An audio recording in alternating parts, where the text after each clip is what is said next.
Vous écoutez le podcast du marketing, épisode 113.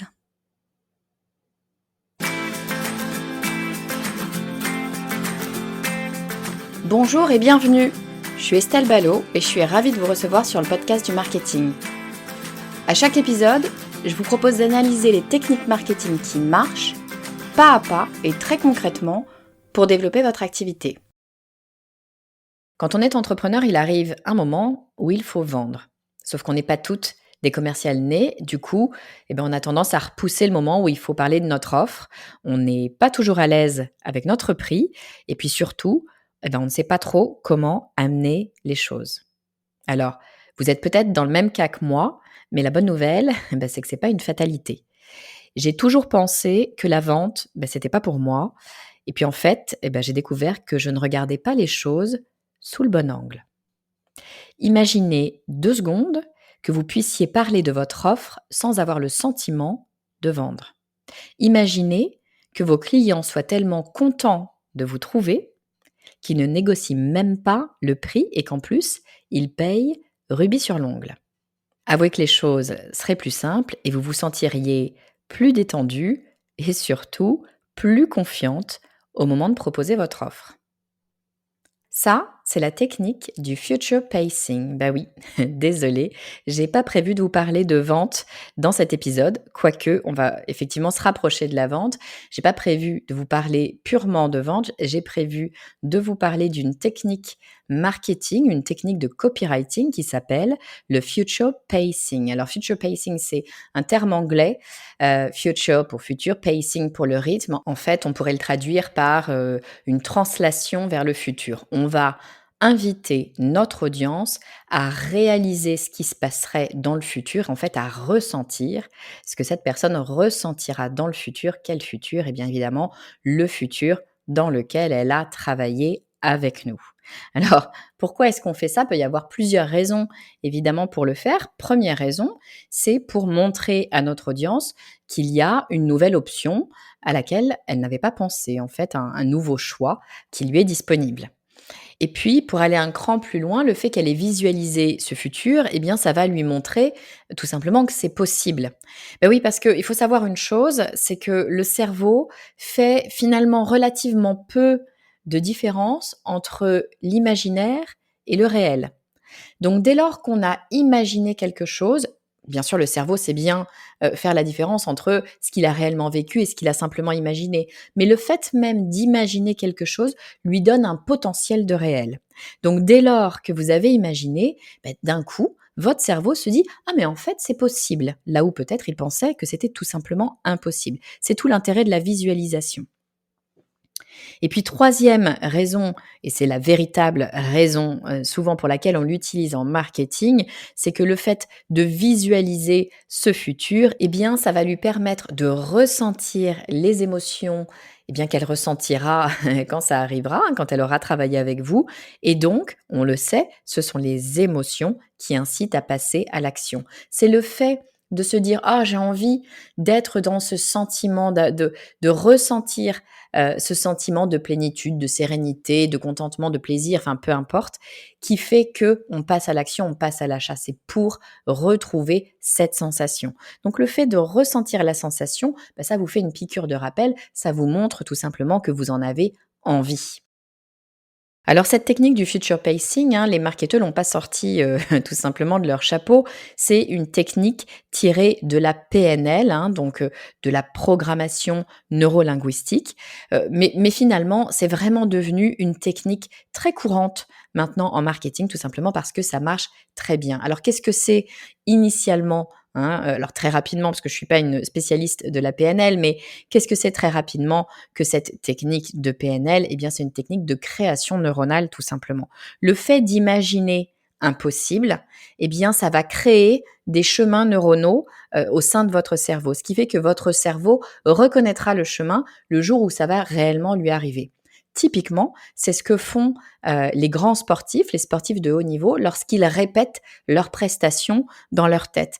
En ce moment, au moment où j'enregistre, on est en plein pendant les JO d'hiver de Pékin. On voit les athlètes prêts à partir pour le slalom G et revoir tout leur tournant, tout leur slalom dans leur tête avant même de le réaliser. C'est tout simplement parce que c'est une technique pour entraîner son cerveau. Si vous avez déjà vécu quelque chose, bien tout simplement, ça semble plus facile à votre cerveau. Il a moins de surprises et donc il fait les choses plus facilement. C'est exactement ce qu'on fait là quand on propose à notre audience d'aller dans le futur et d'imaginer ce qui se passera une fois que, ils auront vécu ce moment. Ça crée des liens dans leur cerveau qui leur disent, tu sais y aller, tu connais déjà le chemin. Et ça, pour le cerveau, c'est vraiment intéressant, c'est vraiment rassurant. Il se dit qu'il va sur un chemin déjà balisé, déjà connu, et donc il peut y aller en sécurité. Alors cette technique, vous pouvez l'utiliser évidemment à plusieurs endroits. Un endroit vraiment intéressant pour l'utiliser, c'est bien votre page de vente ou votre argumentaire de vente d'ailleurs, hein. Quand je dis page de vente, c'est, évidemment si vous êtes, complètement en digital et que donc, vous avez un site, internet qui vous permet un site e-commerce qui va vous permettre de vendre. Mais si vous êtes, commercial, enfin vous êtes dans une relation commerciale, vous êtes face à une personne, vous pouvez tout à fait utiliser cette technique du future pacing, d'emmener, la personne que vous avez devant vous dans ce fameux futur. Ça va largement vous aider à convaincre, ou en tout cas, si ce n'est à convaincre, à lui donner envie de vivre ce futur. Alors concrètement, comment est-ce qu'on peut l'utiliser, cette technique? En fait, on peut l'utiliser de 3 façons différentes. La première façon, c'est peut-être la plus évidente, c'est celle dans laquelle on va aller rechercher l'émotion, que l'on va ressentir une fois l'objectif atteint. Cette émotion, en général, c'est une émotion qui tourne autour du plaisir, hein. La personne est venue vous voir parce qu'elle a un problème, et vous allez, au travers de votre produit ou au travers de votre service, l'aider à dépasser ce problème. Donc, une fois qu'elle aura dépassé ce problème, elle va ressentir un sentiment positif du type plaisir, sérénité, confiance en elle, enfin, que sais-je, mais ça tourne autour, de sentiments positifs. Deuxième façon d'utiliser cette technique, c'est exactement l'inverse en fait, hein. C'est d'aller, chercher l'émotion négative. C'est d'aller chercher typiquement la peur. Concrètement, c'est d'aller regarder ce qui se passe, si vous ne passez pas à l'action.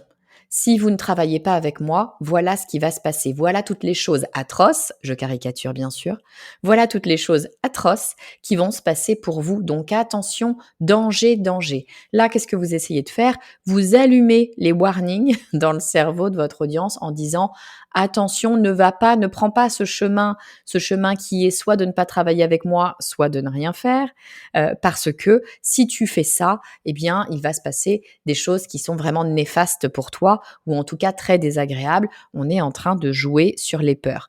Personnellement, je vous dirais que c'est pas ma ma technique préférée. Si vous m'écoutez depuis un certain temps, je pense que vous l'avez compris.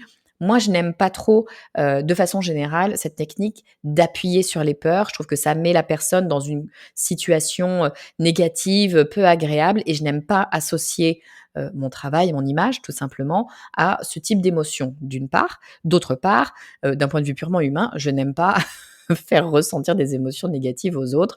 Donc, c'est pas une technique que j'utilise moi, personnellement, en tout cas régulièrement. Mais je suis obligée de vous en parler parce que c'est réellement une technique, d'une part, qui marche, d'autre part, qui est très régulièrement, utilisée.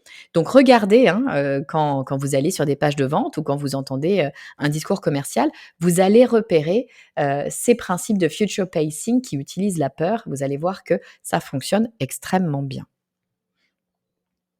Et puis, il y a une troisième façon d'utiliser cette technique du future pacing. On l'utilise beaucoup de cette façon-là dans le cinéma. C'est de l'utiliser pour garder votre audience en haleine.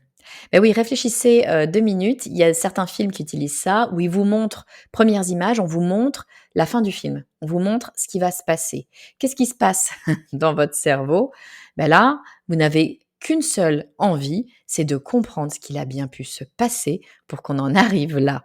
Donc si vous faites ça, si vous emmenez votre audience immédiatement dans le futur, sans finalement l'avoir trop prévenue, sans lui avoir expliqué toutes les étapes, ce qui allait se passer, qu'est-ce qu'elle va vouloir, cette personne qui se sera sentie par exemple bien ou sentie à l'inverse extrêmement mal? Ce qui est sûr, c'est qu'elle voudra savoir ce qui a bien pu se passer entre maintenant et ce futur pour qu'on en arrive là. Et là, vous avez toute son attention du début à la fin, vous en êtes quasiment sûr. C'est vraiment une technique, réfléchissez, il y a plein de films qui ont utilisé ça. C'est une technique formidable pour garder l'attention de votre audience et vous le savez, typiquement quand on est sur un site internet, on a intérêt absolument à garder toute l'attention de l'audience jusqu'au bout parce qu'à chaque fois qu'on a une perte d'attention, on a tout simplement une perte d'audience. La personne s'en va de votre site et c'est donc potentiellement une vente en moins. Donc, gardez l'attention de votre audience tout au long de votre funnel, du tunnel de vente, eh bien, c'est extrêmement important et cette technique du future pacing va vous le permettre. Alors, ce future pacing, comment ça marche ou en tout cas, quels sont les éléments auxquels il faut faire attention pour que vraiment les choses fonctionnent très, très bien? Première chose, moi, je vous invite à commencer par ancrer votre histoire dans le présent. Pour qu'on ait envie de voir ce chemin accompli entre maintenant et le futur, il faut bien qu'il y ait un maintenant et qu'il y ait un maintenant commun. Donc on commence par ancrer une situation commune actuelle. Typiquement, on va aller appuyer sur ce qui fait mal, qu'est-ce qui nous gêne, qu'est-ce qui fait que ça ne marche pas. Dans mon exemple de tout à l'heure, c'était le fait de mettre en évidence que, quand on est entrepreneur, on n'aime pas forcément vendre, qu'on n'est pas forcément à l'aise avec ça. C'est quelque chose qui est relativement commun à beaucoup, beaucoup d'entrepreneurs. Donc, dès lors que vous ressentez ça, vous êtes d'accord avec moi, on a ancré d'une part quelque chose dans le présent, dans une situation actuelle commune, et d'autre part, vous avez acté que vous étiez d'accord avec moi. C'est déjà un très bon point quand on est en train de parler de vente. Deuxième élément intéressant à savoir, c'est que le cerveau, il fait plus attention aux informations qui ont attrait au futur qu'aux informations qui ont attrait au passé. Tout simplement parce qu'il n'est pas complètement idiot, votre cerveau. Il sait bien que le passé, il ne peut absolument rien y changer, alors que le futur, potentiellement, il peut avoir une action plus ou moins forte, mais en tout cas, il peut agir dessus. Je vous prends un exemple tout simple. A priori, vous allez être bien plus intéressé par la prochaine promo super intéressante qui arrive là dans les 3 jours que par ce qui s'est passé sur le dernier Black Friday. Le dernier Black Friday, c'est bien sympa, mais il est passé, il est fini, vous pouvez plus profiter de la promo. Ce qui est intéressant, c'est bien la promo qui arrive dans 2-3 jours qui va vous permettre d'avoir une super réduction. Donc votre cerveau s'intéresse à ce qui va se passer dans le futur. Il porte plus d'attention dès lors que vous lui dites: «Imaginez quelque chose, allons ensemble dans le futur». Là, bim, tout de suite, vous avez l'attention de votre audience. Et puis tout à l'heure, je disais, on s'est mis d'accord sur un présent commun. Le future pacing, c'est aussi se mettre d'accord sur un futur commun. Dès lors que la personne a accepté d'imaginer, de partir dans ce voyage vers le futur et qu'elle a laissé finalement entrer en elle ces sentiments, ces émotions qu'elle ressent à cette imagination de cette situation, quelle qu'elle soit, elle est rentrée déjà dans un chemin d'accord avec vous. Elle est d'accord avec vous sur le fait que ce futur est un futur agréable. Et ça, c'est intéressant parce qu'on a dit que ce futur, justement, c'est le futur dans lequel cette personne a travaillé avec vous. Donc, elle est déjà d'accord sur le fait que travailler avec vous, c'est une très bonne idée. D'un point de vue vente, on est sur le bon chemin. Autre chose intéressante, c'est que le cerveau, il n'aime pas ne pas être d'accord avec lui-même. Donc, dès lors qu'il a acté un élément, bien sûr, il peut se dédire, on peut tous changer d'avis, il n'y a que les idiots qui ne changent pas d'avis, n'empêche que c'est beaucoup plus simple de rester d'accord avec soi-même, d'être en cohérence avec soi-même. Donc, dès lors que la personne a imaginé cette situation, d'avoir travaillé avec vous, et que cette situation est agréable, a priori, elle va avoir du mal à revenir en arrière. Donc c'est ça en fait la technique du future pacing, c'est bien d'emmener votre audience dans un voyage, de la prendre par la main, de lui proposer un voyage dans lequel on va lui faire ressentir des émotions, qu'elles soient positives ou négatives, mais en tout cas des émotions, parce qu'on sait que ce sont ces émotions qui génèrent le passage à l'action. Et en l'occurrence là, puisqu'on parle de marketing et in fine bien de vente, eh bien l'action vers laquelle on souhaite les emmener, c'est bien de venir prendre la décision de travailler avec vous. Alors je résume, le future pacing, qu'est-ce que c'est? C'est d'inviter l'audience à aller dans le futur pour ressentir des émotions. Qu'est-ce qu'on va essayer de prouver à la personne en faisant ça? Eh bien, soit on va lui prouver qu'une option, une nouvelle option est possible, quelque chose auquel tout simplement elle n'avait pas pensé. Soit on va lui montrer que ce qu'elle croyait impossible est en fait possible, parce qu'une fois qu'elle l'a imaginé, son cerveau considère qu'on est dans le champ des possibles. Soit troisième option, et c'est la plus courante, c'est tout simplement pour donner envie à la personne de passer à l'action et de venir travailler avec vous. Cette technique du future pacing, c'est une technique qui est tirée de la PNL, donc de la programmation neurolinguistique. C'est en fait une technique qui consiste à aller créer des chemins neuronaux pour que, ce soit plus facile pour le cerveau de votre audience, de venir à vous, de prendre cette fameuse décision de travailler avec vous. Et puis alors, vous pouvez l'utiliser de plusieurs façons, soit de la façon, je vais dire, positive, c'est-à-dire que vous proposez à l'audience de ressentir une émotion positive, l'émotion qu'il ou elle ressentira en travaillant avec vous, soit à l'inverse, vous lui proposez la peur. Qu'est-ce qui se passera si cette personne ne fait rien, ne travaille pas avec vous, travaille avec un concurrent?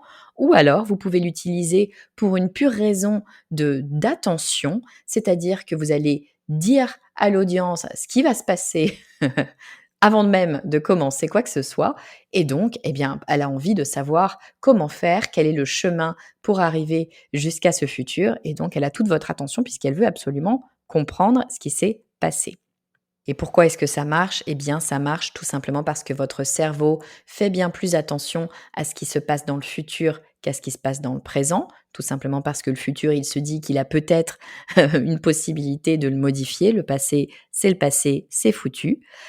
Pourquoi est-ce que ça marche aussi? Eh bien, parce que on vient créer un principe d'accord avec notre audience. On vient créer un accord sur le présent. On a un présent commun qui est finalement la problématique que ressent votre audience. Et puis, on a un accord sur le futur. Cet accord tacite, quel est-il? Eh bien, il est que on se sentira bien si on travaille avec vous. Ou à l'inverse, on se sentira mal si on ne travaille pas avec vous. Toujours est-il que dès lors que la personne l'a ressenti, même en imagination, eh bien, elle a acté qu'elle était d'accord avec vous et elle aura du mal à se dédire.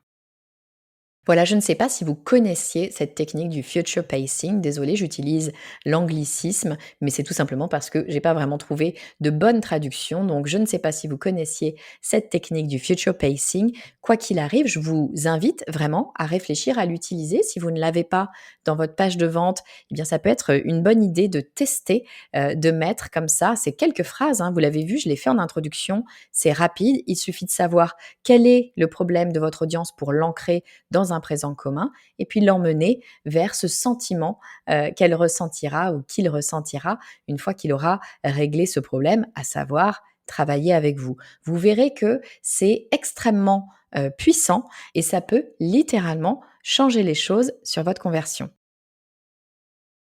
Alors j'espère que vous avez apprécié cet épisode. Si c'est le cas, eh bien n'hésitez pas, comme d'habitude, je sais, je le répète, mais croyez-moi, ça fait largement la différence. Si c'est le cas et que vous voulez m'aider, eh bien laissez-moi un avis 5 étoiles sur iTunes ou sur Spotify. Et d'ici à la semaine prochaine, si vous souhaitez qu'on reste en contact, eh bien je vous invite à me suivre sur mon réseau favori, à savoir LinkedIn. Vous me trouverez sous mon nom, Estelle Ballot. Je vous dis à très vite.